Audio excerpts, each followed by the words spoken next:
ideologie die moet worden tegengegaan, verzoekt de regerende islam zoveel mogelijk uit Nederland te bannen en gaat over tot de orde van de dag.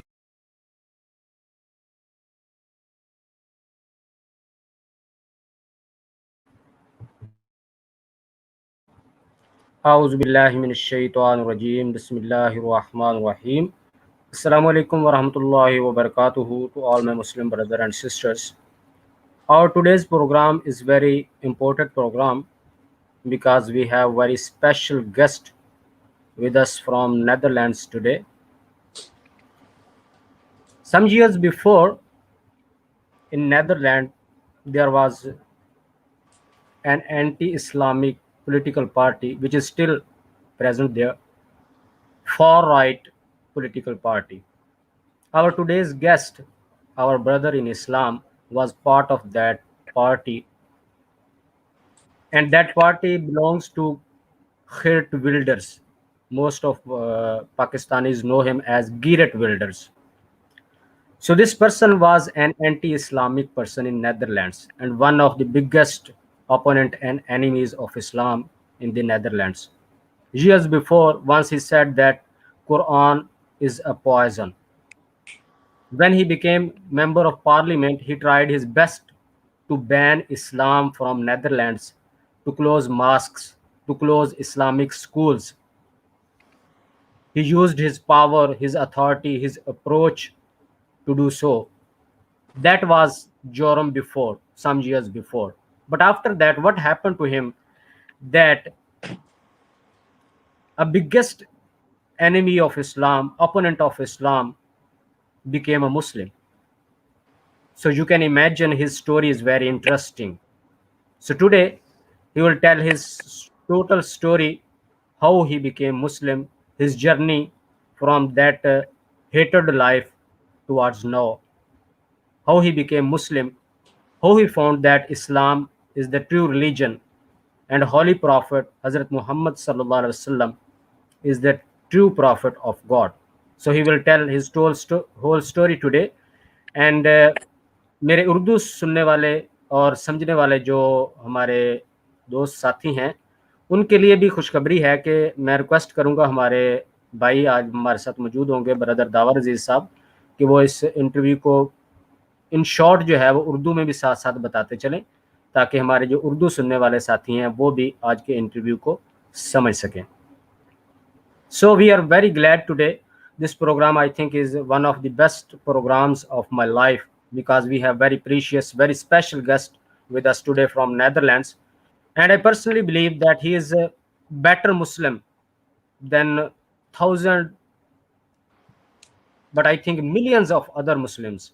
Because Holy Prophet Hazrat Muhammad sallallahu alaihi wasallam said, when someone leave his old previous false faith or religion and accept Islam, Allah subhanahu wa ta'ala remove all of his sins committed in the past. So in this regard, I personally believe he is better Muslim than million of others.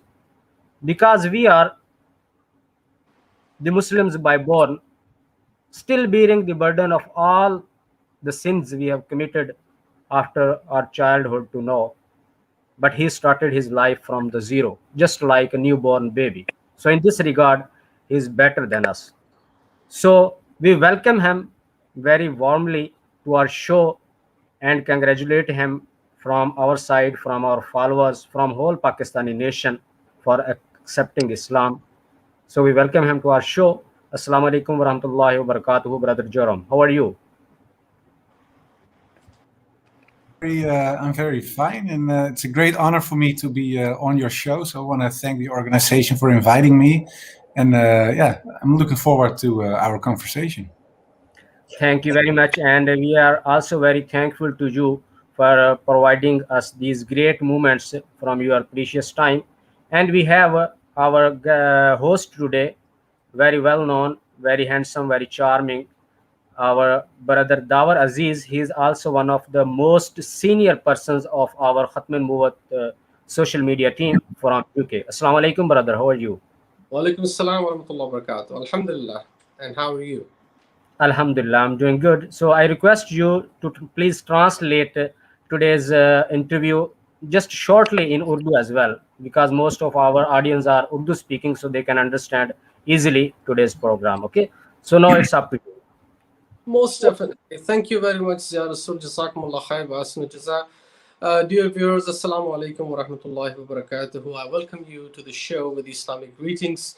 It's for everyone without the differentiation in your creed, color, religion, or faith.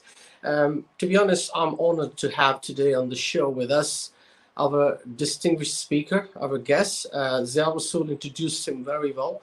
When I was told that I'm going to speak to him live on this show, I considered that it was an honor for me. And as Zia said very correctly, it was truly remarkable that I got the opportunity to speak to our guest. Before I go any further, I would like to say the same things in Urdu. मेरे उर्दू जानने वाले बहन भाइयों के लिए अस्सलाम वालेकुम रहमतुल्लाहि व बरकातहू। आप सबको मैंने सलाम किया। और हमारे साथ जो आज गेस्ट हैं, ये एक स्पेशल गेस्ट हैं। इनका नाम भी आपको बताया ज़िया ने। इनका नाम है जोरम फॉन क्लेवेरन। ये VAN इंग्लिश में लिखा जाता है, लेकिन ये फॉन कहलाता है। तो ओ जो है ये शॉर्ट हैंड के नाम है, बहुत छोटा सा ओ है, जोरम फॉन क्लेवेरन, ये इनका नाम है डच में। ये एक पॉलिटिशियन हैं, लेकिन ये एक्सट्रीम राइट विंगिस्ट थे और ये बहुत एक्सट्रीम में थे इस्लाम के खिलाफ काम करने में। मैं उस डिटेल में नहीं जाऊंगा, मैं इनसे कहूँगा ये खुद बात करेंगे। तो आइए हम इनकी तरफ चलते हैं। Let's go and speak to our distinguished guest today, Mr. Joram von Kleveren. Welcome to the show. Thank you very much. And you pronounced it very well. Did I? Yeah, you did. Thank you so much, Joram. I've been practicing. I must tell you this. First of all, it is a great honor, as I said, for all of us. Everybody who's watching you, everybody's listening to you, everybody's in the show are going to join us later in the show towards the end. They'll probably have a few questions for you. Everybody's honored, truly. And as Zia said very correctly, that you have embraced Islam at a very later stage of your life. Unlike us who were born Muslims, and we carry what we've done wrong upon our shoulders, and hopefully Allah will be merciful, but we are responsible for our deeds right from when we attained adulthood, right? Now, you are just born, in other words. So could you tell me how many years old are you now in Islam? 2. You're a baby. So, well, you're innocent. You're innocent in Islam, mashallah. That's wonderful. Now, I would like you, the pattern of this interview is going to be that the burden of talking, the most of the burden of the talking would be on your shoulders. Because we want to know, our viewers want to know how you've been, what have you done, and how did you come to Islam? What really poked you, or should I say that what really hit you, that, wait a minute, this is where I'm going. We will discuss everything, but the pattern of the show will be that you will be speaking mostly, and I will be just simply posing questions and poking, trying to get information out of you. Is that good with you? That's okay. Okay. And I see that even being Dutch, mashallah, your English is perfect, so there's no issues with that. No, thank you. Now I'll go back to the speakers, to the listeners who speak Urdu. I'll tell them briefly what I've done. देखिए नाज़रीन, मैंने जोरम से ये कहा है कि मैं ज़्यादातर सवाल करूँगा, ज़्यादा बातें वो करेंगे, क्योंकि ये शो उनके लिए है। आप लोग जानना चाहते हैं कि उनकी ज़िंदगी कैसी थी, इस्लाम की तरफ कैसे राग़िब हुए, और उसके बाद अब जब उन्होंने इस्लाम कबूल किया, उनको क्या रास्ते में दुश्वारियाँ आईं, और अब वो आगे अपनी ज़िंदगी कैसे देखते हैं। बेसिकली ये 3 फेजेस होंगी इसकी। तो मैं उनके साथ शुरू करता हूँ। Alright, Joram, back to you. Please tell us from the beginning. I mean, we know that you're a politician. You've been a social activist. You've joined a couple of parties. You've been a member of the council as well. Then you went to the Dutch parliament, everything. So briefly tell us right from the beginning that what is your political background and affiliations? Maybe I'll start a little bit earlier.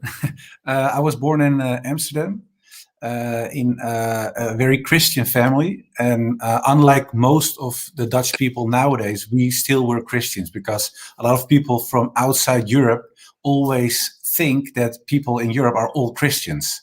But that's not the case. Most of the people nowadays, especially in the Netherlands, are secular, so they're atheists.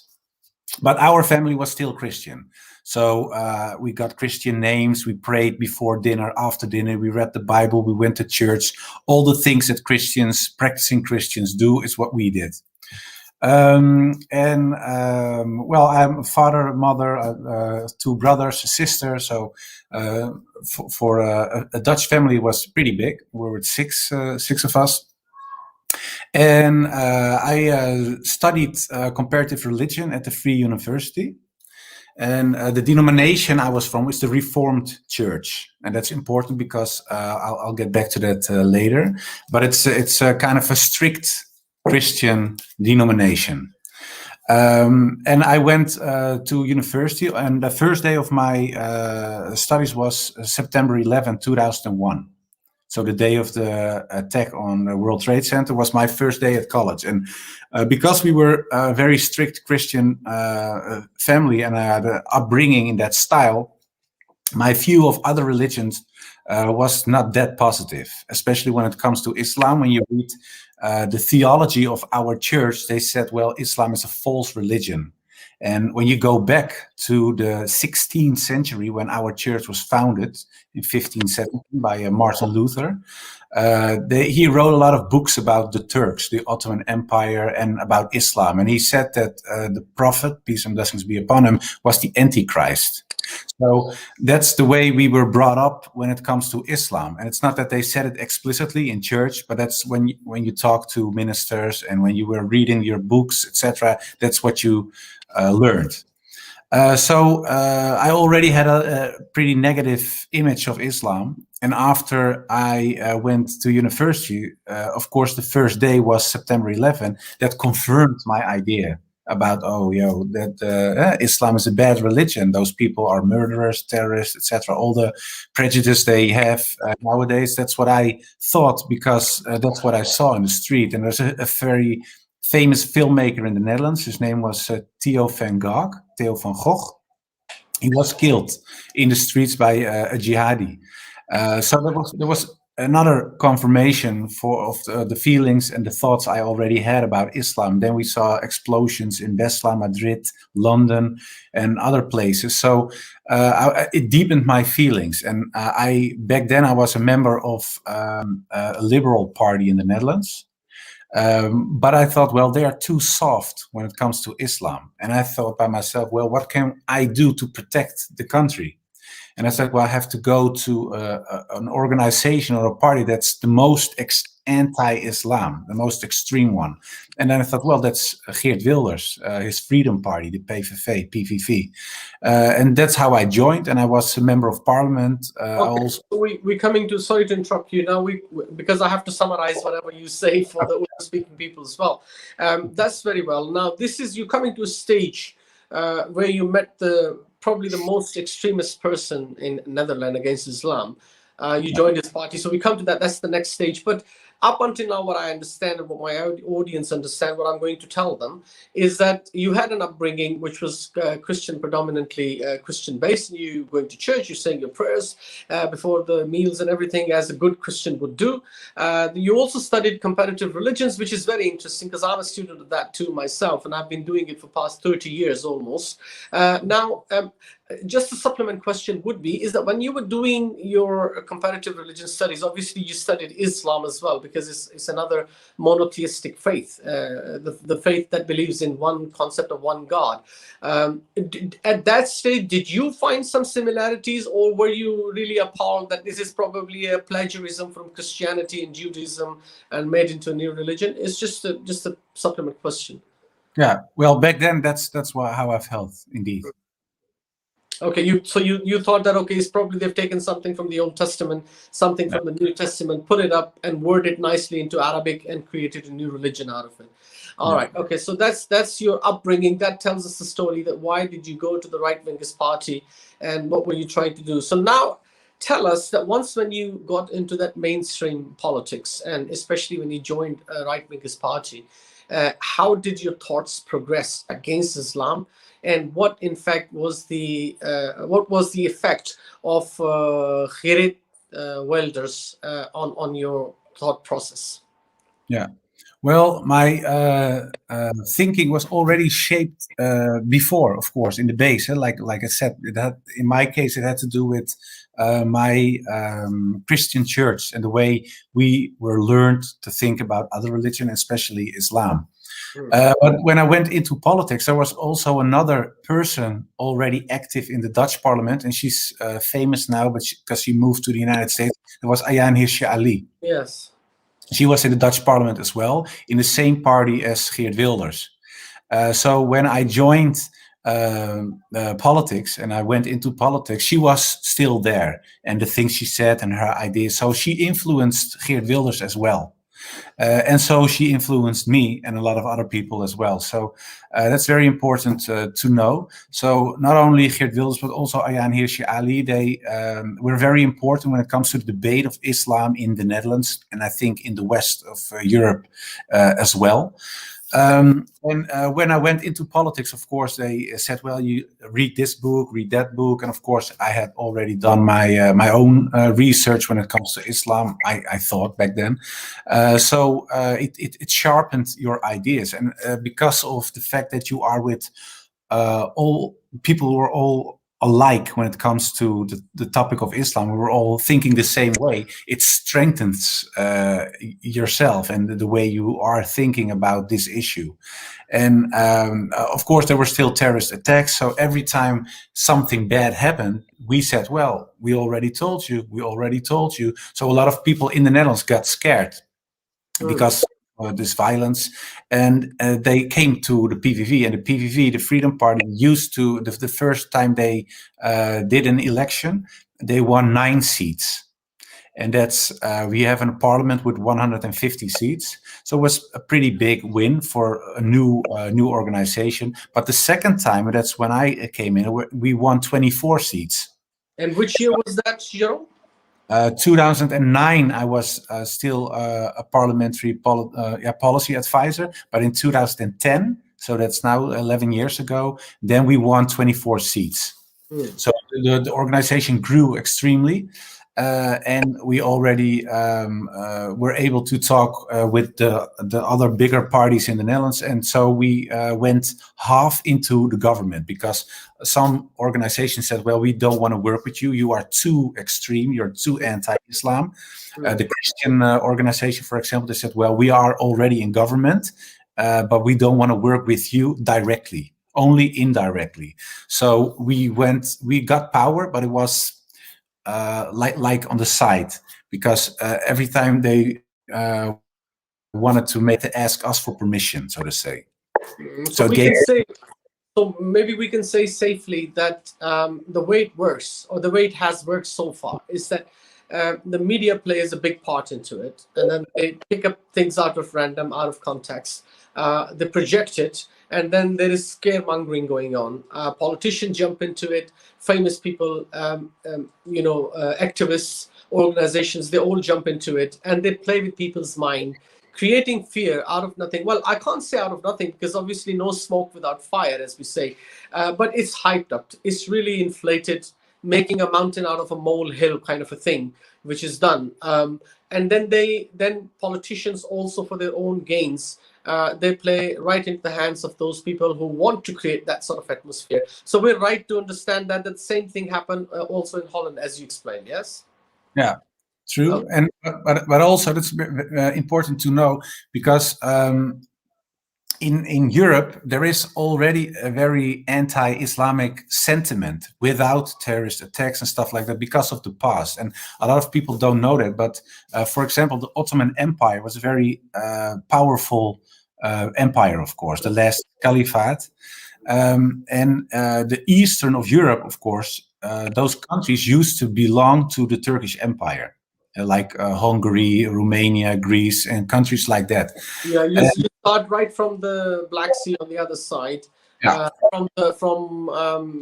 In fact, it starts from Bulgaria. If you go to the Bulgarian coastal line, city of Varna, that's land connected almost to Turkey, and from there all the way down to the doors of Austria, probably. Yeah.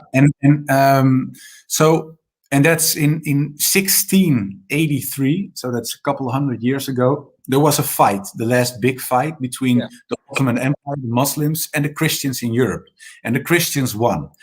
And they said, well, we will never have Islam again here like that, because they won, they were our bosses, so to say, and we don't want that anymore. So, and of course that's hundreds and hundreds of years ago, but still the sentiment in Europe is very anti-Islam, partly because of history. That's true. And it's very same thing. This same war that you said that the Christians won was also chanted and quoted by the racist killer in New Zealand, if you remember. He was referring to this fight at the doors of Vienna. Yeah. And there's also a very famous website in the United States. It's called Gates of Vienna, and it's all about this battle. So it's also symbolic, and right-wing politicians, especially anti-Islamic politicians, they use symbols like that. So when you see 1683, they mean the Battle of Vienna. Yes. And that's important to know, because and it's even deeper, because for example, you know, the croissant, the bread that's shaped in a half moon, that's it originated from that. Well, because the Europeans baked bread in the shape of a half moon, a crescent moon, and they said, well, we humiliate Islam and the Turks, we break it and then we eat it. So it's not that a lot of people know that, and it's not that people eat it. It's a lot of symbolism. Yeah, just to show you how deep the sentiment is in Europe. So right-wing politicians, especially anti-Islamic politicians, they know stuff like this. So what they do, they use it. And when something happens, a lot of people think, well, there is something different about Islam. We don't like Islam. We don't know why, but it's because of history, because of culture, because it's partly in the Christian faith, and of course terrorist attacks, media, etc. So this cocktail, this mix, this combination of all those factors makes people very scared and very angry. This is all amalgamization. They amalgamized everything together, put it into a melting pot, and the things that came out from the other side had got nothing to do with the ingredients on the other side. This is what we've seen throughout the history. It has happened. It will continue to happen. But all we can do is just counter it with logic, with reasoning, not with violence, of course. Islam doesn't teach violence. So that's good. Now we've got to the point where you have probably cooked up all the extreme ideas in your mind. In your heart, you believe that you are on the right track, you're on the right path, you're serving the right society, so to say, religion, if you like. And then you came to a stage where you're a politician, you've got a voice, a lot of people can hear you, there are a lot of people believe you as well. As you said, you got 24 seats about 11 years ago, and that's a big number in 150 seats. So at this stage, please describe briefly, we don't want to go into detail because the show is about you, but Khirit, just explain to us that how did he influence your mind, or you probably influence his mind in one way or the other. I mean, briefly, we would like to know that how did that go? Well, he, of course, was the party leader of the Freedom Party. So when it came to Islam, everything was about Islam all the time. There was no issue, even when it came to traffic, for example. They knew something, they made something up to get a link to Islam. So it was all about Islam all the time. And it's also a part of policy to provoke. Because I say, well, one of the ideas when it comes to right-wing politicians who are anti-Islam is Muslims are not rational. They're emotional. They're emotional. They're always angry. So what did we do was provoke Muslims. For example, Geert Wilders said, I want to have a headscarf tax. He said, well, all ladies who are wearing headscarves, hijab, have to pay 1,000 euros a year tax because they want to wear it. And he said, well, we can use that money to make sure that we buy land where they cannot build mosques, stuff like that. And he did that to provoke. And especially people, of course, got angry. They got emotional. He said, well, look at them. Look at them. I told you, they're emotional, they're angry all the time, they're aggressive. The only thing I ask is I talk about taxes, nothing else.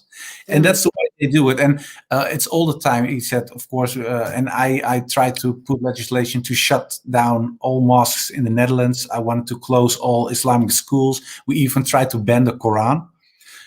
We had to take it out of parliament, and that's something in the end that was accomplished as well. So it was very anti-Islam on all aspects. Right, good. So we've come to this stage now. here I would like to introduce what you were doing. But before that, I have to explain this a little bit to our audience in Urdu. They must have been missing it out. So just please you can have probably a couple of minutes break and have some tea or water if you want. जी नाज़रीन, जैसे कि आप सुन रहे हैं और बेशतर आप में से लोग इंग्लिश समझते भी हैं, लेकिन क्योंकि थोड़ा सा एक्सेंट का फ़र्क हो जाता है, तो मैं आपको थोड़ी सी ब्रीफ एक इसकी डिस्क्रिप्शन दे देता हूँ जो जेरोम ने कहा। बुनियादी तौर पे इनकी जो अपब्रिंगिंग थी, जो इनकी परवरिश थी, वही स्टार्ट से ही ईसाइयत के माहौल में हुई थी। ये मसीही थे, इनके वालिदैन मसीही थे, ये चर्च जाया करते थे, खाने पे अपनी दुआ पढ़ा करते थे, लॉर्ड्स प्रेयर या जो भी है। और उसके बाद फिर ये इन्होंने तकाबले अदियान यानी मजहबों के तकाबली जायजे की स्टडी की। इन्होंने ईसाइयत को पढ़ा, इस्लाम को पढ़ा, यहूदियत को पढ़ा, दूसरे मज़ाहिब को पढ़ा, उनके दरमियान इन्होंने कंपेयर किया, कंट्रास्ट किया। और इनका ये ख्याल था, बल्कि यूं कह लें कि इनको ये ख्याल इनके दिमाग में डाला गया था कि इस्लाम बजाते खुद एक फेक रिलीजन है, जाली मजहब है। कुछ चीज़ें यहूदियत से ली हैं, कुछ चीज़ें ईसाइयत से ली हैं, उसको अच्छे तरीके से अरबी में लिख के एक नया दीन खड़ा कर दिया गया।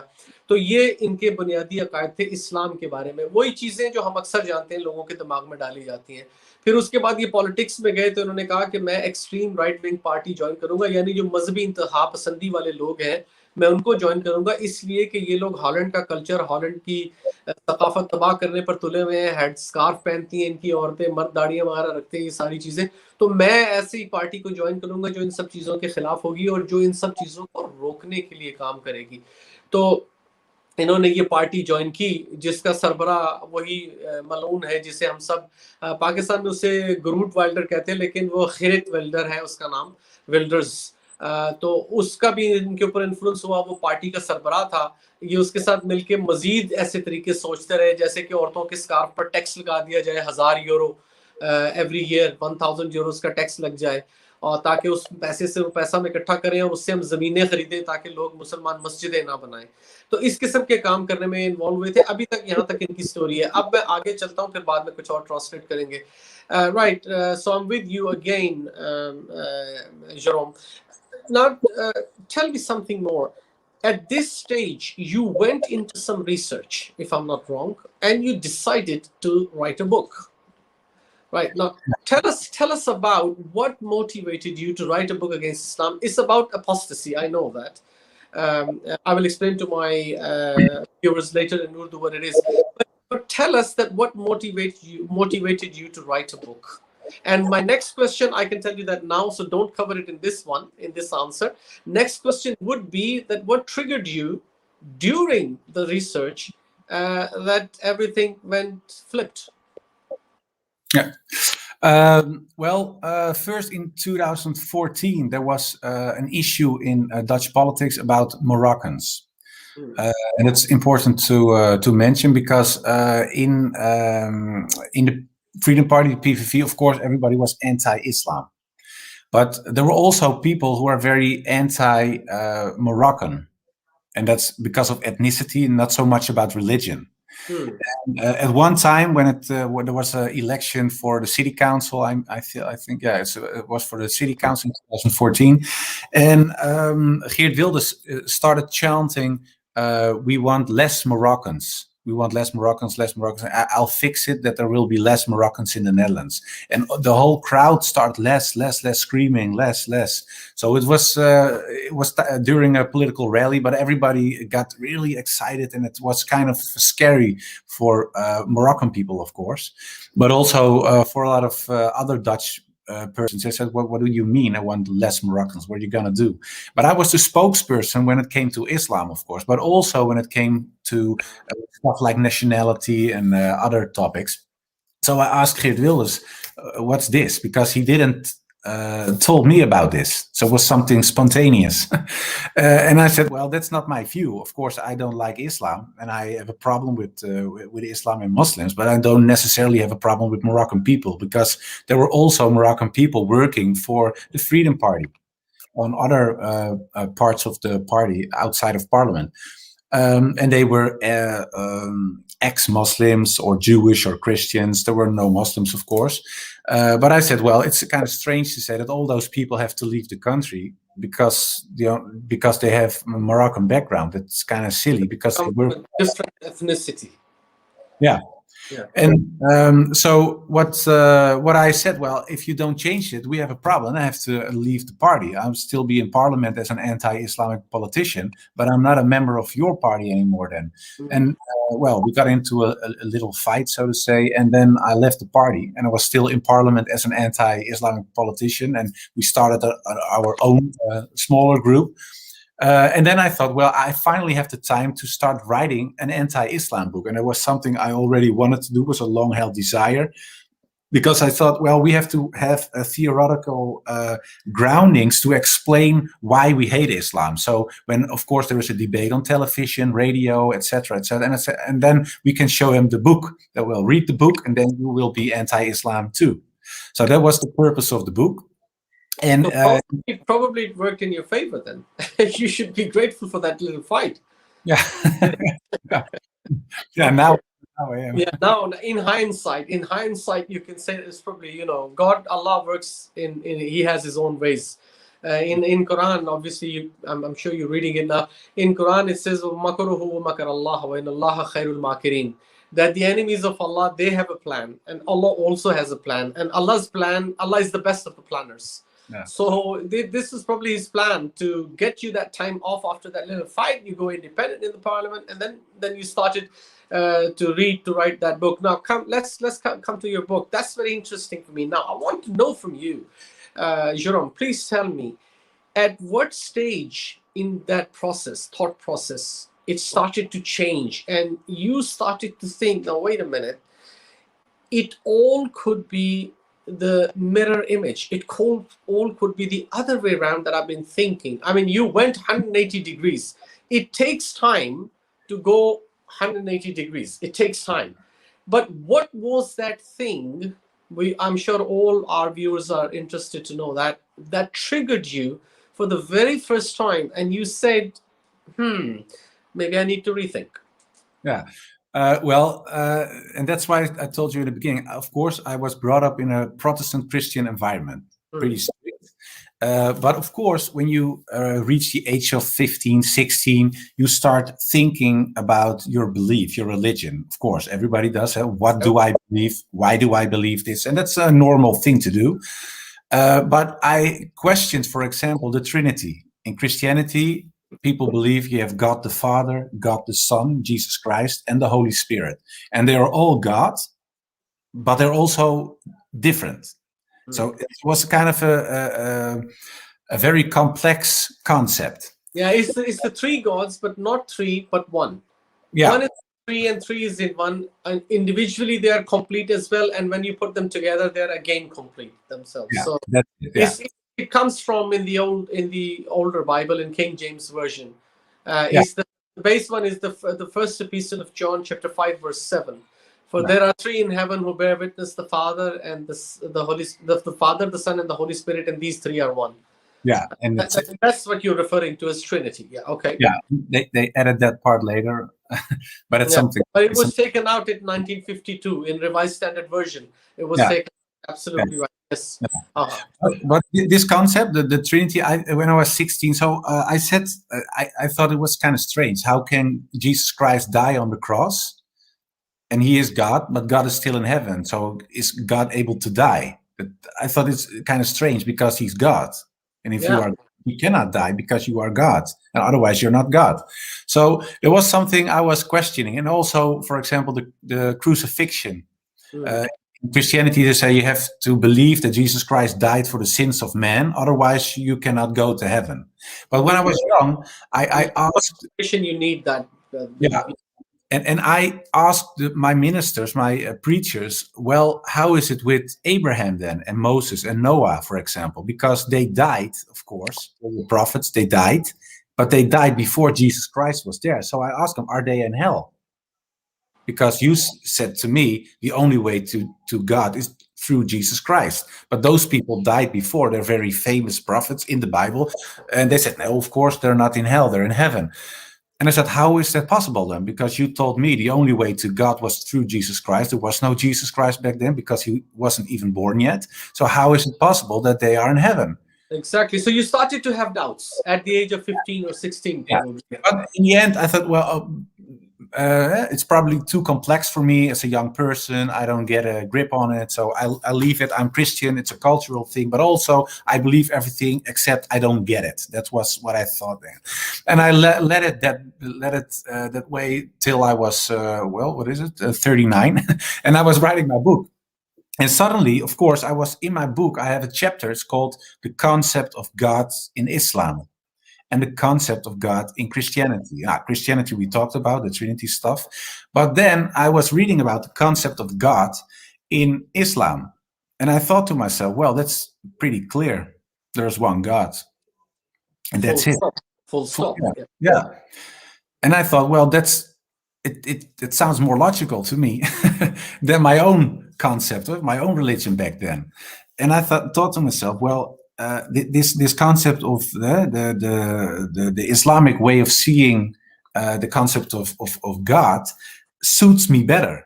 But of course, I didn't feel. I thought, oh, that's a very bad thing. So I'm I'm partly agreeing with the Muslims, and that's a bad thing. But of course, I was starting to reread the Bible as well, and the Quran, the Bible, and other books. And I thought, well, when I look at the Old Testament, so to say, part one of the Bible, then you see that the Jewish people always said there is one God, one God, one God, all the time. And even Jesus Christ in the New Testament, when someone asks him, well, what is the most important thing? And he starts with, there is one God. The most important commandment. Like Yeah. they ask him, one of the disciples. Yeah, and he said, well, hear Israel, the people of Israel, there is one God. Exactly what Moses said. Yes, yes. In Hebrew, hear, O Israel, your Lord God is one God. Jesus Christ repeated word for word, for word. Yeah. And when I saw that, I thought, well, maybe the Christian church didn't get it. So that was the first time I started thinking, well, okay, maybe the concept of God in Islam is more true than the concept of God in Christianity. So that was the first step for me to start rereading. But of course, I got a little confused. And I thought to myself, well, maybe I have to write to Christian authorities, but also Islamic authorities, people of knowledge, to teach me and to explain what is it that I don't get it, and what I perhaps misunderstood about my own religion. Sorry, and you thought probably it's a confusing idea and you didn't get it right. Yeah.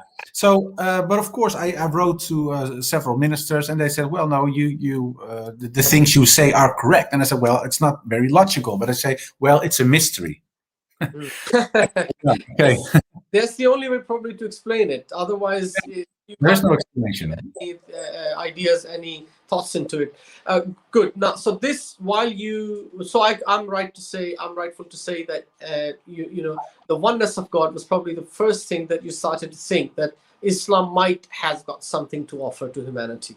Probably. Okay. Now I'm going to sum this up for our viewers. I'm also keeping an eye on the clock. We can't run it very long time. It's been 38 minutes already. Cutting off probably another 3 to 4 minutes of that Zia did the introduction. We probably have another 10 minutes, and then we would like to take some callers in who probably want to ask you a couple of questions. So I will summarize very quickly. जी viewers, जैसे कि आपने सुना और अक्सर आप में से समझ भी गए होंगे, मैं quickly इसको summarize कर देता हूँ. Joram basically इन्होंने किताब जब लिखनी शुरू की, ये उस वक्त अपनी पार्टी से रिजाइन करके डच पार्लियामेंट में एज ए स्मॉल ग्रुप ये मेंबर ऑफ पार्लियामेंट थे. वहां पे इनको क्योंकि पार्टी इन्होंने छोड़ दी थी, बहुत टाइम इनको मिला, तो इन्होंने स्टडी किया और इन्होंने कहा कि मैं इस्लाम के खिलाफ एक किताब लिखूंगा. वो किताब जो है वो मुर्तद की सजा कत्ल क्यों है उसके ऊपर ये किताब थी, अपोस्टेसी के ऊपर ये किताब थी. उसके बाद इन्होंने जब पढ़ना शुरू किया तो इनको नजर आया कि मुझे तो ईसाईयत में खुदा का कॉन्सेप्ट बड़ा अजीब सा लगता है कि 3 खुदा हैं, वो तीनों अकेले भी बिल्कुल कामिल हैं, और अगर उनको इकट्ठा करके एक बना दिया जाए तो भी वो कामिल है. तो भाई अगर एक कामिल है तो 3 टुकड़ों में तकसीम होकर भी कामिल कैसे हैं? और ईसा अलैहिस्सलाम अगर नाउज़ुबिल्लाह खुदा थे तो वो क्रॉस पर मर भी गए और आसमान पर जिंदा भी हैं, एक ही वक्त में खुदा मर गया और जिंदा भी है, ये कैसे मुमकिन है? तो ये सारी कंफ्यूजन्स इनके दिमाग में थी खुदा के कॉन्सेप्ट के बारे में.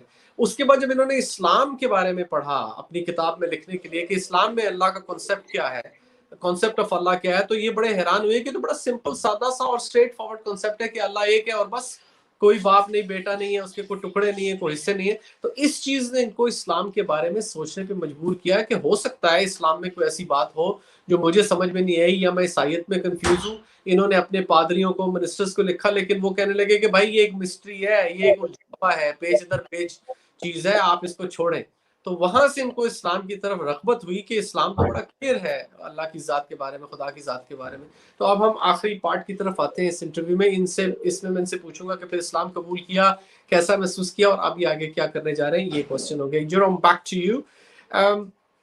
Unfortunately, we are not doing a TV show where there are commercials and we can take a break and we can have a sip of the tea or the coffee or even the water, and we really want to keep it very concise. So now please tell us, we understand your story really well. What was your upbringing from family wise as a childhood guy? You were intelligent, you asked and you poking questions. You wanted to know, so you were inquisitive kind of a person. You always ask questions and you wanted to know, and then your thought process took you towards the extreme right wingist party. You joined them. You were in the municipality, then you promoted yourself, you got better position with the Khirit, and you got into the parliament as an MP, had some disagreements with him on Moroccan issues, that he was against Moroccans as an ethnicity and you didn't like it. You had some time, you did some research, you wanted to write a book. Now you come to a point where you realize the concept of God in Islam is much more clear, far better, easier to understand than the Trinity. One of the great scholars of Islam, Sheikh Ahmad Deedat, I don't know if you've heard of him or not, he's passed away many years ago. He said this is not mathematics, this is Christian mess-ematics. It's a mess. So you can't add 1 + 1 + 1 = 1 or something like that. So very good. Now, you during the course of this research and you wrote the book, you completed the book. Tell us very briefly about it. That what did you conclude in your book? Obviously, Zia will give a link to some place where they can find your book, etc. People who want to buy it or see it or anything. But briefly, we're concluding this phase now. So please tell us, how did you complete the book? Then you started with something else and you went 180 degrees. And now you accepted Islam. Tell us the moment when you said that now I know exactly what reality is. I've been on the wrong path, and alhamdulillah, I've been corrected. And I must say that you were brave enough actually to publicly announce it, because not many people who would understand the truth will actually announce it publicly. So tell us briefly about it. What happened next? Well, first, of course, I accepted the concept of one God, Tawhid, if I'm not mistaken. So there's one God, and that's something I believed already, but now I had an Islamic answer to my Christian question. And of course, there was one person that helped me a lot. It was Sheikh Abdul Hakim Murad from Cambridge University. His English that would have been my next question. Which help did you seek? But that's fine. Go ahead. Yes. And also some lectures of Sheikh Hamza Yusuf from the United States. And Yes. I wrote to Abdul Hakim Murad because I wanted to know some answers. I asked him, what is this? What is this? Can you give me an explanation? And I thought, well, he will never write me back, of course, because I put a little Wikipedia link on the end of my email to him. So I didn't want to surprise him, so to say, because of course I was a right-wing anti-Islamic politician who was writing to a sheikh. Of course, it's kind of strange. So I didn't want to surprise him, and I put the little Wikipedia link in the end. And I thought he will never answer me. But one Saturday night, he was very extensive in his answer. I got 17 pages of answer. Wow. And he explained to me, well, I know where you're coming from, but I told him what books I read. He said, well, this book, this book, this. And he said, well, that's not Islam. What we are reading, it's something else, but it's not Islam. And he said, well, you have to read this book. And he gave me explicit personal answers to some questions, very extensive, but also he gave me some titles of books, other persons I could ask for knowledge. So he was very extensive, and that was the first step for me to start rereading. And he said to me, well, you have to reread all your old books with these books next to those books. So he said, filter. Now you're going to filter the information. Yeah. And so he said, well, you can see that they make stuff up. It's not real. They make it's something else. It's not the true religion. So and in the end, I said, well, okay, I think he has a point because I could see it, of course. But there was still one thing for me that held me back, and it was the person of the Prophet, peace and blessings be upon him, because I was taught when I was younger that the Prophet was the Antichrist. Of course, I think, it's a big thing even for a Christian or a Muslim. Antichrist is a huge thing, yes. So I started, I tried to see who he was as a person, because I thought he was the most terrible person on earth. And then I started reading some books about his life. Of course, Martin Link's, Muhammad based on the earliest sources. I looked up a book about from Ibn Ishaq, the Sirat, and Ibn Ishaq. And Ibn Ishaq. 150 years after Hijrah, he wrote the book. Yes, that's correct. And I was reading those stories, and I said, well, one of the stories was about Hind. And of course, you know the story better than I do. But there was this girl who was very anti-Islam, and she even paid someone to kill one of the favorite uncles of the Prophet. Wahashi was the person who killed Hamza. Yes. And then they wore his nose and his ears as like a necklace, and was very horrible to see. And of course, the Prophet was very sad about what happened. But years and years later, of course, when Muhammad came into power, conquest of Mecca. Yeah, and then she went into Mecca and she met him, of course. And I thought, well, now we'll see that her head is going to chopped off or something else, because that's the thing I was thinking. And then I saw that he said welcome, and that's it. And years later, she converted even to Islam. And I thought, well, how is it possible that someone who's so terribly bad? Even she was scared to go in his presence. And when she heard that there is an open pardon for everyone, a general pardon, open pardon for every single one who doesn't raise any weapon, people encouraged her to go and ask him. And she went scared, and she said, is it an open pardon? And Prophet ﷺ said, yes, it is. And she said, even for me? I mean, she was surprised. And he said, even for you. Yeah, and I was surprised as well. Yeah. Hundreds of years later. Alhamdulillah. Alhamdulillah. And I, well, that was for me the first time I think, well, if someone is so negative and so bad as I learned, he is not able to forgive someone who did something so horrible to him, but he did, of course. And then I thought, well, he's probably another person than I thought he was. So I started reading about his character, and then I thought, well, he has it was of such a high moral character that I thought, well, it's impossible that he is the Antichrist. And then I started comparing him to other prophets from the Old Testament, for example, Musa, Ibrahim, Abraham, etc., etc. And then I said, well, I don't have any arguments anymore to say he's not a prophet. And then I thought to myself, well, if I believe he is a prophet, and I already said there is one God, de facto, I am a Muslim, of course. And then I was in shock. I said, well, that's something else. Yes, exactly. So that was hitting the nail on the head, basically, at that time. Okay, I will take another just 30 seconds because we're running out of time. I don't want to do... जी जनाब नाजरीन, जैसे कि आप देख रहे हैं, Jerome अपनी कहानी बता रहे हैं. मैं ज्यादा वक्त नहीं लूंगा, ज्यादा वक्त मैं जेरोम को देना चाहता हूँ. छोटी सी तलखीस करके मैं आपको बताता हूँ इन्होंने क्या कहा. इस्लाम की तरफ इनका सफर ऐसे शुरू हुआ. पहले तो अल्लाह का जो इस्लाम तसव्वुर देता है, जो अल्लाह का नजरिया है कि अल्लाह क्या है, किस तरह से है, वहदानियत क्या है, वाहदा शरीक है, उसने इनको बड़ा इम्प्रेस किया था. उसके बाद इनको ये पता चला, इन्होंने कहा अच्छा मैं अभी देखता हूँ कि अब जो नबी करीम सल्लल्लाहु अलैहि वसल्लम है उनकी हस्ती क्या है. क्योंकि बचपन से इनको ये बताया गया था कि नाउज़ु बिल्लाह मिन ज़ालिक, नबी करीम सल्लल्लाहु अलैहि वसल्लम को दज्जाल के तौर पर पेश किया गया था कि वो दज्जाल है, एंटी क्राइस्ट हैं जिनका बाइबल में जिक्र है. तो जब इन्होंने पढ़ना शुरू किया, इन्होंने कहा कि नहीं, ये वो शख्सियत मुझे मालूम नहीं होती जिसके बारे में मैंने बचपन से पढ़ा है, शायद हमें गलत पढ़ाया गया है। इन्होंने मुस्लिम स्कॉलर से रब्ता किया, उन्होंने इनको सही किताबें पढ़ने के लिए दी। जब इन्होंने सही किताबों की रोशनी में पुरानी किताबों को देखा तो उन्होंने कहा ये तो सारा झूठ है। फिर इन्होंने खोज शुरू की, नबी करीम सल्लल्लाहु अलैहि वसल्लम के बारे में पढ़ना शुरू किया। इब्ने इसहाक की जो सीरत नबी की किताब है, ये सबसे अव्वलीन सीरत की किताब है। ये 150 हिजरी के लगभग लिखी गई है। ये उन्होंने पढ़ी। उसमें जो हिंद का वाकया है, हिंदा का, जो जिस तरह उन्होंने हजरत हमजा को शहीद किया था, फिर उनके अज़ाए रईसा निकाल कर चबाए और थूक दिए, और नाक और कान उनके काट के जिस तरह से उसने हार बनाया नफरत में अपने बाप के कत्ल के इंतकाम को, वो हम सब जानते हैं। तो जब जरोम ने ये पढ़ा कि नबी, इन्होंने कहा कि वो तो लाजमी इनका तो सर उड़ गया होगा फतेह मक्का पे हिंद का।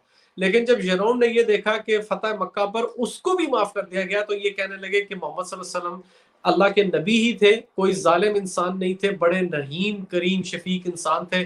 तो इस चीज ने इसको इतना इम्प्रेस किया जरोम को कि अब ये समझता था, ये कहने लगा कि ये तो फिर मैं दिल में, मैं तो मुसलमान था, मुझे तो पता ही नहीं था कि मैं मुसलमान हूं। तो यहाँ पर ये वो पॉइंट है जब ये इस्लाम पर आ गए। अब मैं इनसे आगे बात करता हूँ, अगर वक्त बचा तो बाकी ट्रांसलेशन करूंगा, वरना हम कोशिश करेंगे कि इसको उर्दू में डब करके या सब टाइटल्स के साथ भी इसको यूट्यूब पे पेश करें। Jerome, back to you my friend. We're running out of time now. This is really intriguing, very interesting. I mean, I'm truly whenever I do such an interview or I speak to somebody, it brings something out of me special. I mean, and you have done it more than anybody else, I have to say this. Tell us the moment when you give your shahada. Everybody is probably dying to know this. Well, of course, in the end, I decided, well, I am a Muslim then, but I still wasn't very happy about it because, of course, it was, for me, was such a big step, and it was very rational at that moment, because I said, well, I looked up the sources, I looked up the facts, and that this is what it is. I made a comparison. I said, well, when I compare it to Christianity, Islam is true, Christianity is not true. So, and I believe what I read, so that makes me a Muslim. But then I was putting away my books, and I still didn't want to be a Muslim. And I have Twitter, I have Twitter, and that's I had a little text, a little ayat from Surah 22, verse 46, and it says, "It's not the eyes that are blind, but the hearts." Yes.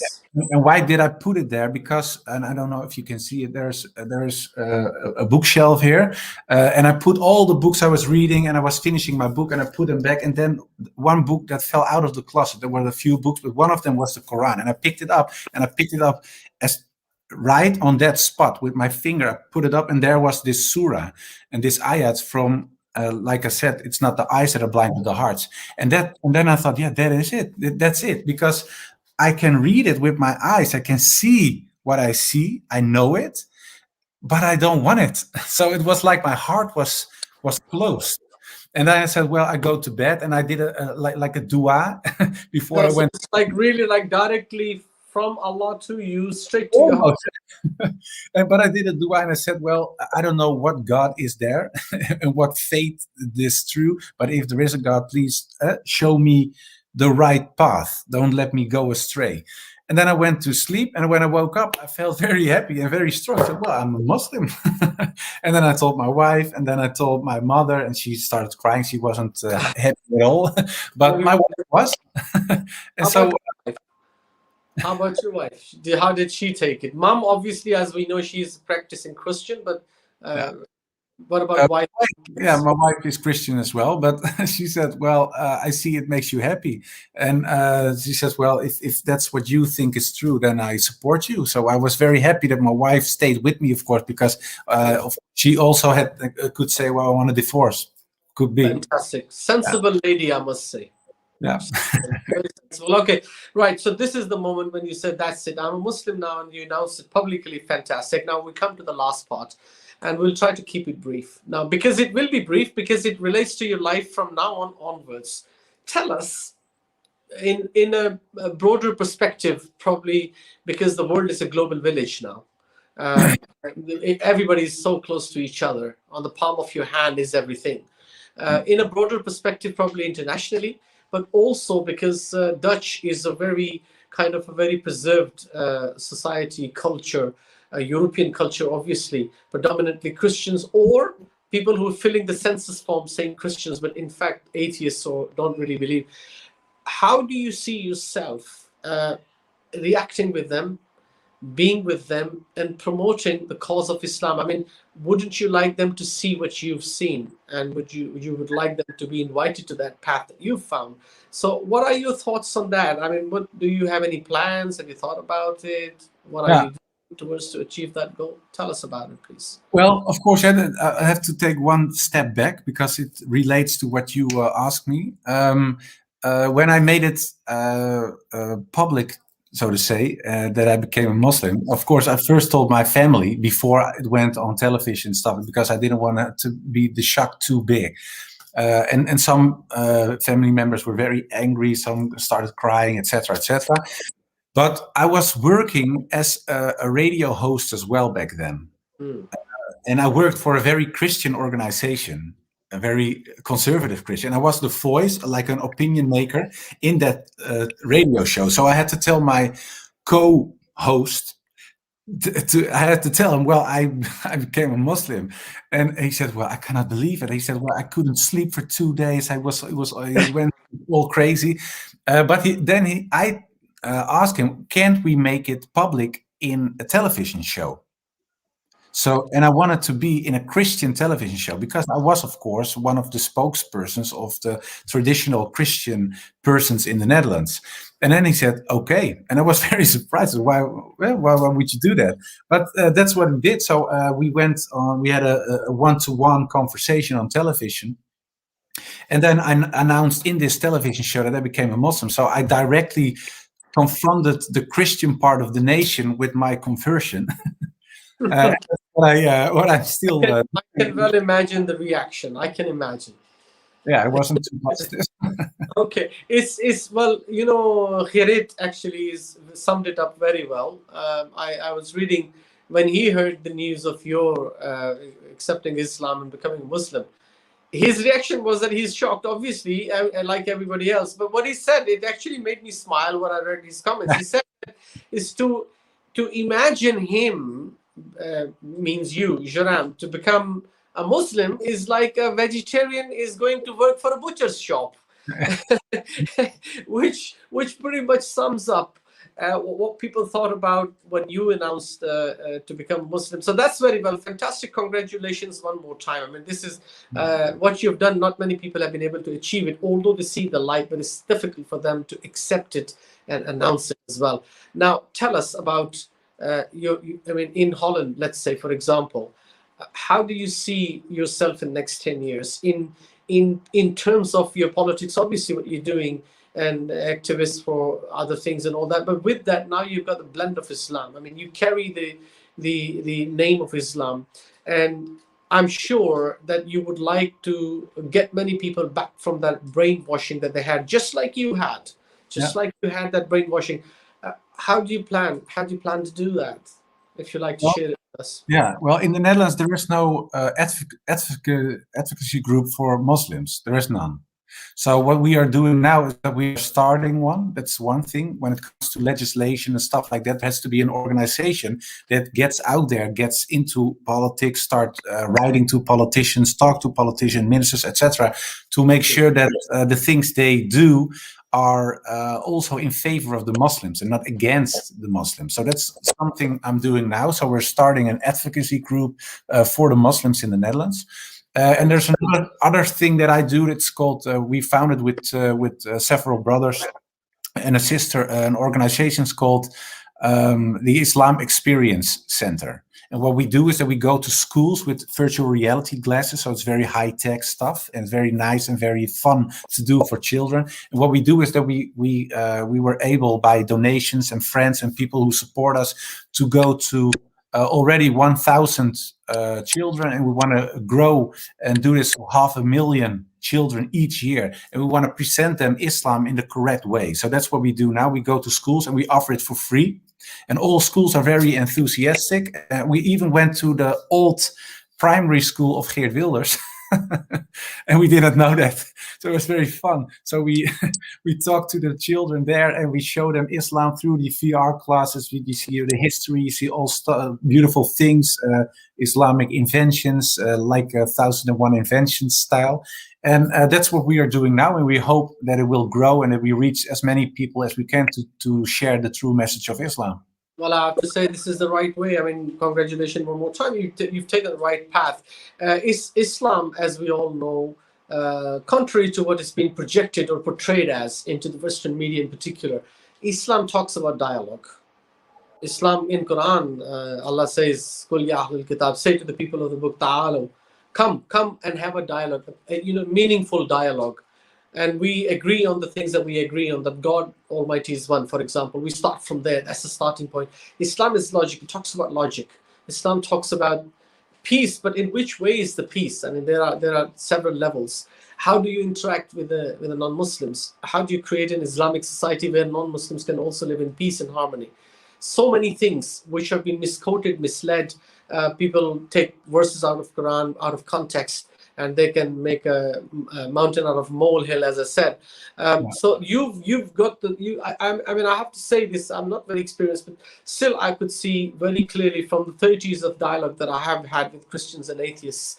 I can say this is the right way. You talk to the younger audience; they're easy to influence, and they get influenced the wrong way around, like you did. But are you going to bring them the other side of the coin as well? And you're going to show them that, wait a second, be sensible, read both sides, and decide for yourself. So I think that's a great thing to do. Well done. We're almost 1 hour now, and there won't be much time left for the audience to ask questions. We will take some in. Just before we go, Joram, I want to ask you something which is not really directly related to your experience and your story. But this is something that relates to Islam, and in the world of today, it's a very important question. I wonder if you've read in the newspapers recently, a couple of days ago, the Prime Minister of Pakistan, Honorable Mr. Imran Khan, made a statement. Somebody asked him on a public call on the television that what is he doing about the increase of the crimes like rape against women and children. And he gave a very descriptive answer. It was very good. He blamed the society as a whole of letting loose many things which were prohibited before, and making, for example, let me give you an example. What he said pornography is very widely available, even in the palm of your hand. You can access websites which show explicit contents, and it's very easy for everyone to access. And then what we have let in easy is a lot of explicit sex scenes into our movies and dramas, and everybody can watch it. And then in the end, he said it's not just the men, but it's also responsibility for the women, that they should cover themselves up and not incite or ignite the flames, etc. And in that way help in having a better society. What he said is that as a society we've lost the actual essence of morality. So do you agree with him what he said? I mean, men and women are equally responsible to keep this balance, or how do you see it? I mean, I don't know if I'm sure you're a politician. You must have seen this statement if you have. We did see an article about this. But what I've read about it, it was there wasn't too much controversy. What we see is that he talked about the decline of morality as a whole. Yes. And then that he said, well, there are men and women alike are sometimes behaving in a non-moral way. And it was talking about pornography, like you said, but also some behavior, the very explicit behavior, the way people dress, etc., etc. But that was it. It was a very balanced article. But the irony is, Joram, that most of the Western press, I mean, unlike Dutch press, as you said that you didn't read anything which was objectionable, but most of the Western press has taken out of context his statement, and now they're bashing him. I mean, he's receiving a backlash, and they say you are anti-women rights, etc., and stuff like that. Whereas he painted a whole picture, a picture of the society as a whole, the decline, the fall in morality, the ethics, and how people act and react with each other these days, as compared to when he said he was 17 years old when he went to England and he saw the society declining. It was taken out of context. But generally speaking, you agree that men and women are both responsible to keep the morality in the society. Yeah, of course. Everybody's responsible for a moral society.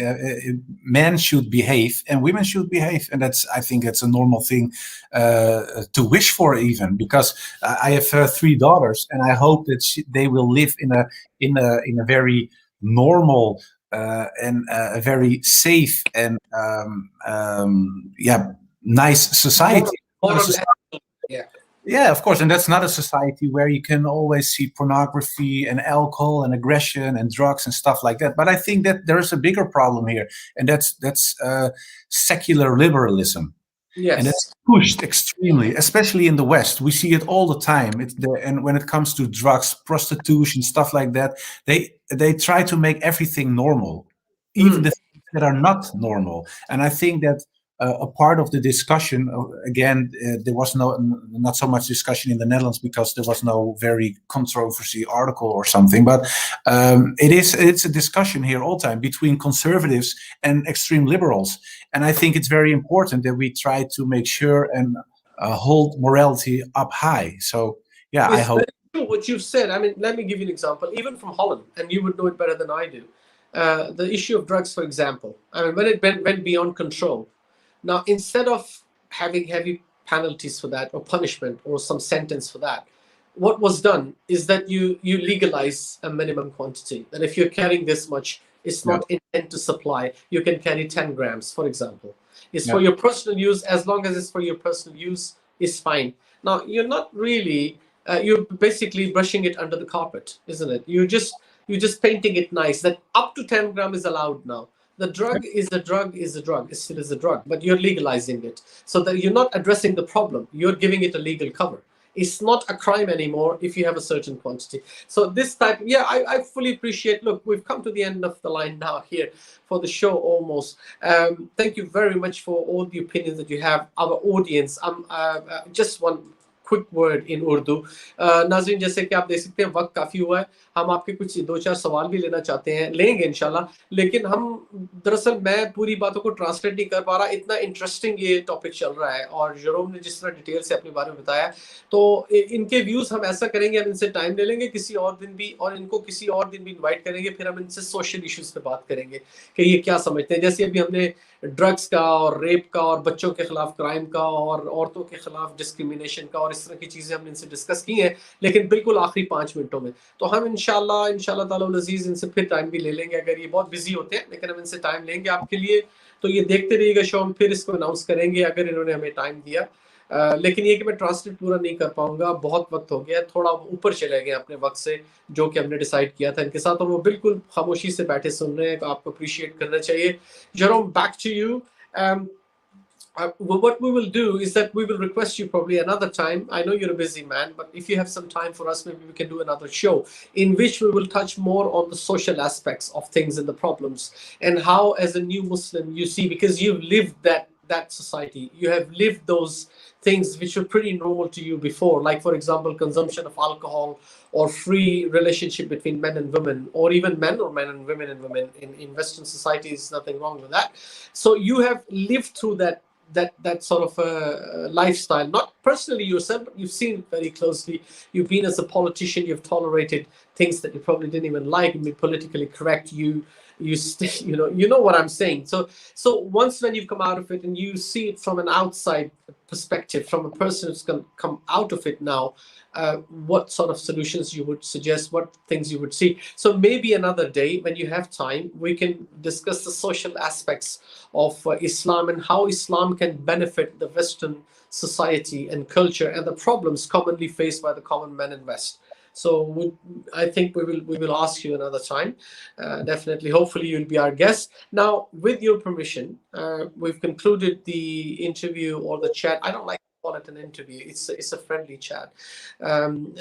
We've concluded this part. I would ask our main host, Zia Rasool, that if you would like to take a couple of questions, then by all means, please introduce. And viewers, आपके लिए ये मौका है, अगर आप जोरम से कोई सवाल करना चाहते हैं, आप उर्दू में भी कर सकते हैं, इंग्लिश में भी कर सकते हैं। अगर उर्दू में करेंगे कोई बात नहीं, मैं आपके लिए ट्रांसलेट कर दूंगा, लेकिन दरख्वास्त सिर्फ इतनी सी है कि एक सवाल कीजिएगा एक वक्त में, और बिल्कुल मुख्तसर, डिबेट नहीं कीजिएगा, बहुत लंबी बात नहीं कीजिएगा, छोटा सा मुख्तसर सवाल रखें और Joram उसका आंसर आपको देंगे इंशाल्लाह. Joram, people would like to ask you questions if we have some time. Zia Rasul, please Yeah, of go. course. Please do. Thank you very much, brother Dawar Aziz and brother Joram. It was very amazing story. You was planning something against Islam because you was planning to write a book against Islam and anti-Islamic book. But at the same time, the Allah Almighty was planning something best in favor of you. And no doubt, Allah subhanahu wa ta'ala is the best of the planners. No, you are in front of us. No, in past, you are trying to expose Islam through your book. No, you want to explain Islam through your book. So MashaAllah. this change is just made just because of blessings of Allah subhanahu wa ta'ala. So many congratulations. So we like to take some questions from our viewers. So we have brother Naveed Ahmed with us. Assalamu alaikum warahmatullahi wabarakatuh, brother. Walaikum assalam. Welcome, Joram, to the family of Islam. I have one question for you. As you know that from last 10 to 15 years, the atheism is very vocal and they think they are very rational and up to date with science. What do you think that atheism and atheists are lacking of? Yeah. Thank you very much. Walaikum salam, brother. Thank you for your nice words. Well, in the first part of my book, I write about atheism as well. So there's a whole chapter about atheism and why I think it's not a very rational thing to believe, because there are no real arguments, and most of the atheists don't study religion. They don't even know what they're talking about. So when you start having a real conversation with an atheist and they said, well, I don't believe in God, etc., and you ask them, what do you know about God? What do you know about religion in general, and especially about Islam? Most of the time they don't know. They know nothing. So and we have a lot of arguments to show people the reality of God. And Allah is not a fairy tale. It's true, and we have a lot of arguments in my book. I give 3 of them. I try to minimize it because there are too many arguments for God, in favor of God. But I think that most of the atheists are kind of arrogant. Not only to religious persons, but also to the Creator, because they say they deny the creation almost, because they say, well, it's all a coincidence, and there are no real arguments to say it's a coincidence. It doesn't make any sense. So I think it's a kind of it's a form of pride. I hope so thank you, Joram. That's we'll wait for your book. I'm sure it'll be a wonderful read. Thank you. I think the gentleman's name was Naveed. Thank you, Naveed, for your beautiful question. It was a very interesting question. Thank you very much. And next caller, please introduce yourself. Where you're from? Yes, and I want to announce for the viewers that the book of brother Joram and Kleveren is available to purchase online on Amazon. So you can purchase that book from there. And this book is very interesting and informative. You can read the story of his converting to Islam, and also many things about the real face of Islam. He tried to explain Islam, especially to the Western world, but you can find out very important things and information from that book. So you can purchase it from the Amazon. We have brother Babar Butt from Canada. Yes, I face Babar. Assalamu alaikum warahmatullahi wabarakatuh. Walaikum assalam rahmatullah. How are you, brother Tower? Wonderful. Wonderful to see you one more time. Yeah, thank you. I just joined your show, actually. I missed a lot. Brother Kleveren, my name is Babar, and I see your biography that you were raised as a reformed, liberated Christian, and you graduated from Joran University of Amsterdam, and you read religion, and then you worked as an educator, and from March 2006 to 2009, you were a member of Municipal Council of Almere, Netherlands, on behalf of the People's Party for Freedom and Democracy. And in 2010, Your brother Jerome has already gone through all that, but probably because you joined the show at the end. So this section, with apologies, I mean a brief question for him. Yeah, it's probably just. I'm just going to say he is raised as a liberated Christian. He studies religion. He is a politician, and we see 2009. He was convicted of driving under the influence, and he refused to for a sobriety test. It's unbelievable in a Western society. How would you defend it, my brother? What is the question? Sorry. The question is, you were actually convicted for driving under the influence in 2009, and you refused for sobriety test. We don't expect it from a politician, from a person who read religion in the university, and from a person who have been an educator. Okay, well, yeah, it's like I said in the beginning, I was raised in a very strict Christian family, and our denomination of the church was very, when you look at the theology, very anti-Islam. So what we learned indirectly, especially, was that Islam was a false religion, and that the Prophet, peace and blessings be upon him, was the Antichrist. So of course, it affects your mind. And the first day of my studies in university was September 11, 2001. So it confirmed already the ideas I had about Islam. And especially that day, it was all over the media, especially in the West. Islam was to blame, etc., etc. Then one of the famous filmmakers in the Netherlands was killed by jihadi near my old street. So all those. Sorry, one moment. Sorry about that. I'll just interject here.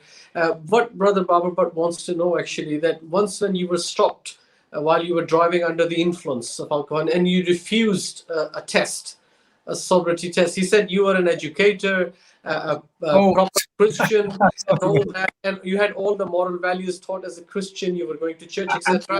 I'm sorry, why that stubborn behavior? He said you refused the test. How come, with all those moral values and everything? Exactly. We don't expect in the West from a politician that. Well, that had to do with the fact that in the Netherlands you have two kinds of licenses, driver licenses. One is for beginners. So if the police says, well, you have to take a test and you are a beginner, you have to take the test. But I didn't have a license for beginner driver. I already had my license very long, so you can refuse them. So that's it. So you have the right to refuse. You mean that you were exempted from the test? You could refuse to police? That you don't want to go for sobriety test? Yeah, I refused, and they took away my driver license. But I wrote to the judge, and he gave my license back. He said, "No, you're right." Because what Joram is saying, that in Netherlands the law says that you can refuse the test, so he didn't break any law. I didn't break the law. No. Well, you were not under influence that time, or were you? That time I wasn't on. Of course, I drank a lot of alcohol back then because, that's what a lot of people in the Netherlands did. And I'm really sorry because I live in Canada, and when police pull you over, you gotta give the test, regardless you have a full license or you are a beginner or whatever. So is it well, it's exactly the same. Thank you, Barsan. That's one. Thank you very much. Thank you so much for your question. Do we have another caller who has a question? Just last question we will take because we are running out of time already. Fire off, please. Where are you from, sir? Mr. Ali with us.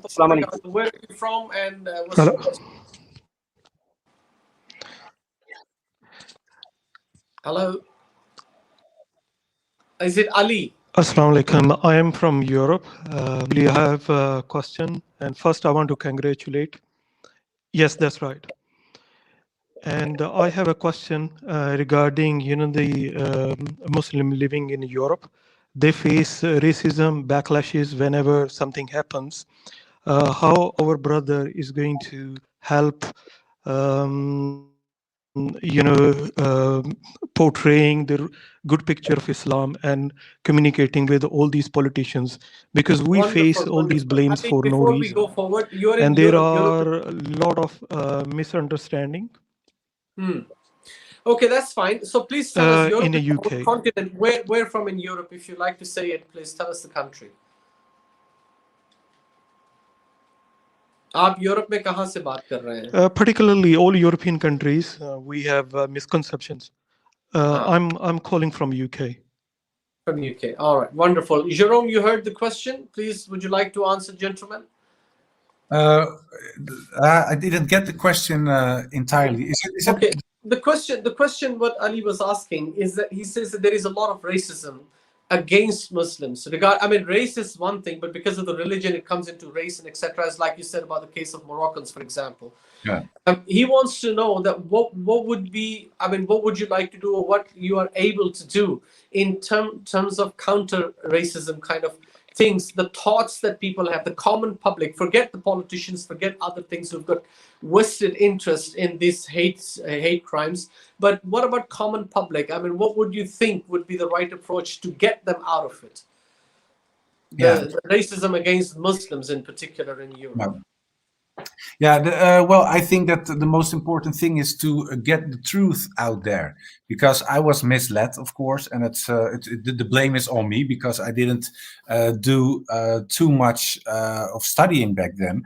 And of course, there's this media that's so powerful, and it's influencing all those minds who are watching television, listening radio, look up things on the internet. So what I think is very important is that we show people through Islam, one, by our behavior, of course, because a lot of people don't read the Quran or read Hadith, they read you as a Muslim. So if they see you acting in a very moral and beautiful way, they will be attracted to the religion, and they will see, well, okay, I hear things on the news, but my neighbor is acting totally different. So that's one thing. And the other thing is, and that's what we're trying to do with our organization, the Islamic Experience Center, is that we want to share the message with the youth, because they are the future, of course. So if we are able to reach those minds and show them what Islam is before they got the pollution in their mind of the media, of course, then they have a little seed inside of them that maybe one day will flourish and grow and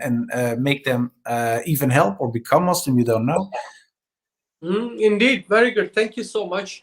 I hope Brother Ali got his answer perfectly. Perfect answer. Indeed, I agree with you there. We can speak 1,000 words, 10,000 words, but one action speaks louder than that. Actions speak louder than voice. That's what we say in England. In English, there is a phrase that the actions speak louder than voice. Words, and I believe that. You be a perfect example of a Muslim, a good example, not perfect. Nobody's perfect, and that preaches volumes itself. I give you an example. One of my uncle's friend, he went from Pakistan to work in an African country, and I can't remember the name exactly. There, he had also had a German couple, a husband and a wife, devoted Christians. Like you were, and they were working with him on that project. Now they lived side by side. Their bungalows were like they had the common wall, and they worked for almost a year before the German couple opened up to them, and they said that, you know what, we believe that Islam is a very savage religion, and Muslims are very harsh people, very savage people.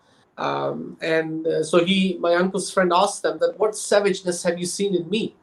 Muslim. They said, oh, no, you are a different case, probably. You're different from the others and all that. He said, no, don't be mistaken. I am, in fact, I don't even claim to be a good Muslim. I'm not a perfect Muslim, but I'm just a below average Muslim.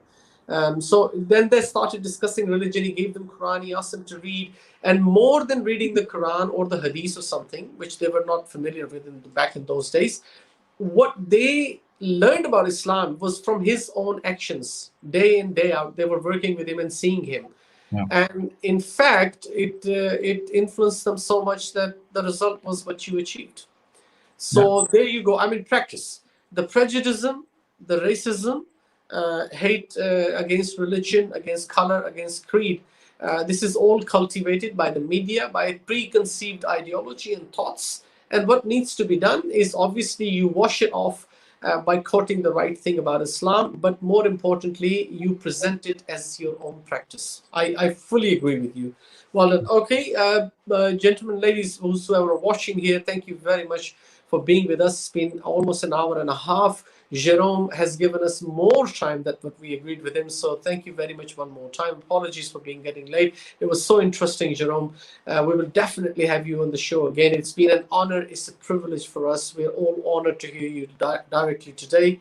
I would ask you to conclude, sum up in a few words, and then we will say bye to everybody. Joram, it's all yours. Yeah. Well, first of all, I would like to thank you again, Dawar and Zia, of course, and the organization for hosting this. And it was a great honor for me to talk to you guys and to, I think, a lot of Pakistani people. Okay, especially put on my green tie for because of your beautiful flag. And I think it's I feel very blessed, of course, that I had the opportunity of becoming a Muslim, and I hope I can do my part and share the true message of Islam. And I hope and pray that we all do it in the best way, so that we can present our beautiful deen in the best way to the non-Muslims. And for the little younger generations, of course, who are already Muslims, to teach them how to be a good and an honest Muslim. And I think it's all there. The only thing we have to do is live it. Absolutely, Joram. With that, thank you so much once again for your time. We are honored. We're blessed to have you on the show. Well done. You're a brave man. You've done it. You've done it. And I hope many people who will listen to it today will be inspired. And if they are thinking, it will be a great encouragement for them to do the same.